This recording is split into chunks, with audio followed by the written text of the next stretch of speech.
Kalaban ng kuwan Hindi naman. Saka siya patagi-tagi. ayan po ang aking kababata, si Davis. Si D-Boy. Nagkaroon po siya ng stroke patient po siya. Kaya lang medyo nakaka-recover na. Salamat sa Diyos. Kaya yun lang po ang Panginoon na nakakaalam ng buhay ng tao. Kaya yan. Magkasing edad po kami nito. Sa mga kaklase ko, yan tingnan ninyo. Kalagayan ni Daves. Ni Saldi Resplandor.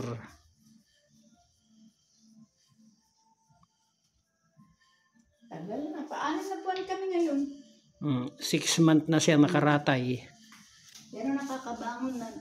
Medyo nakaka-recover po siya. Nakakabangon-bangon na aalalayan lang. Nakakainom na ng gatas po.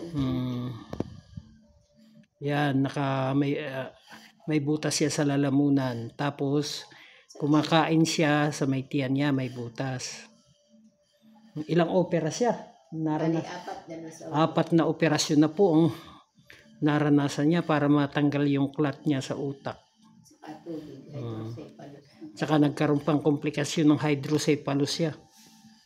Kaya nahirapan din. Mabuti, malakas ang katawan. Kaya niya. Malaki nang ipinagbago.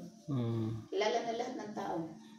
Nakakakilala na po siya pero hindi pa lang totaling makakapagsalita siya ng maayos. Gawa na yung nakalagay. Kaya doon po singaw ang boses po pagka mayroon pong ganyan. Bali ngayon po 26 ang plano na tatanggalin. May clearance na. Problema ay inaano pa, tinatakpan, pinaprocess pa yung... Dapat makuha na yan, matanggal na yan.